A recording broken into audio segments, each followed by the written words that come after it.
101 Dalmatinac. U stvari, kaže se Dalmatiner, ono ljudi, kako to možete zeznati? Disney film iz 61. godine napravljen prema istoimenoj knjizi o dvoje ljudi koji imaju svoje dalmatinere i slučajno šetnjom parkom su se zaljubili i onda njihovi dalmatineri donijeli na svijet jedno 16 psića da bi onda neki tamo babac od njih napravio bunde. Znam, vrlo luda žena. Da bi se onda svašta dogodilo tokom filma, no ako ste gledali film, onda već znate što se dogodilo. No dakle, 2019. na Disney Channel se pojavila najnovija serija sa 101 Dalmatinera i vrlo interesanta. Pa zato zavjerimo malo što se zbiva u seriji zvana 101 Dalmatian Street.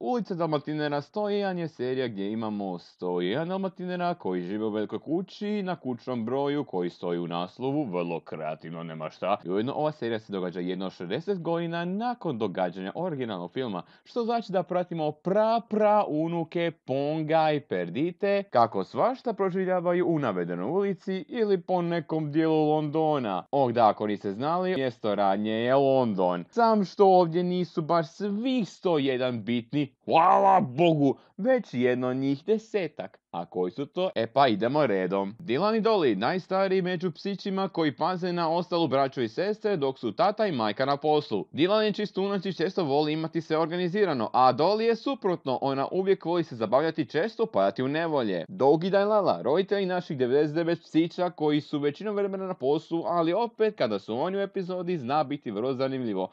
Inače, ako niste skontali, imaju ime koje počinje sa D. Dizzy i Didi, blizanci koji najčešće prate Dolly kroz raznovrsne dogodovštine, također su vrlo slatki. Donkeys, Dylanova desna ruka i onaj koji najčešće izumi nešto vrlo interesantno i kada Dylan i Dolly ne paze na kuću, on je glavni. Diesel, psić koja je specijalnost, kopanje i njuškanje, tak da ga učestalo znamo vidjeti kako kopa jako veliku rupu. Dante, psić koji uvijek paničari za bilo što i također uvijek predviđa smak svijeta. A i također ako niste skontali, on zove prema Dante Alighieriu, koji je napisao božanstvenu komediju. Čak jedna epizoda ima naziv Danteov pakao.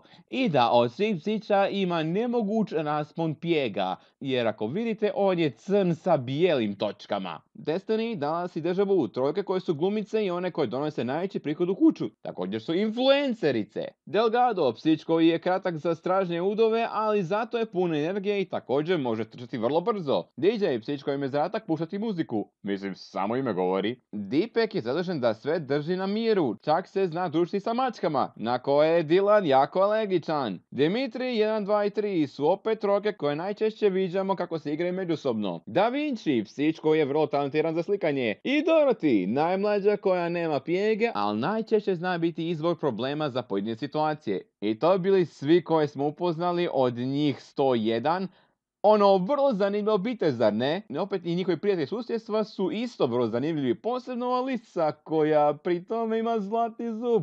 Kako i zašto? Don't ask. Sad, serija je tipična slice of life komedija sa povremenim povezanim epizodama. I također većina epizoda je podijeljena u 2 segmenta. Samo par njih je dvopart, tako da nije toliko dosadna serija kao što jedna serija sa žutom spužvom može biti. Jedan od meni zanimljivih epizoda kada je Dolly htjela usrećiti svoju majku za majčin dan i da bi ona na kraju od njih dvije su pustile u vrlo ludu pustolovinu. No, mali spoiler, na kraju serije se zna pojaviti jedno jako poznato lice. A ko je to? To će ostati moja mala tajna. Sve o svemu, vrlo odlična serija koja mi je zapala za oko i ako ikada dobijemo lokalizaciju na Disney Plusu, ova bi serija bila pun pogodak da dobije hrvatski prijevod. S obzirom da je serija iz 90-ih dobila vrlo dobru sinkronizaciju, makni svoje čerine s mene, tupane! Pa bi bilo dobro da i ova serija dobije. Također, koliko sam znao viđati, nešto se možda kuha za drugu sezonu, pa onda željno iščekujem i tu drugu sezonu.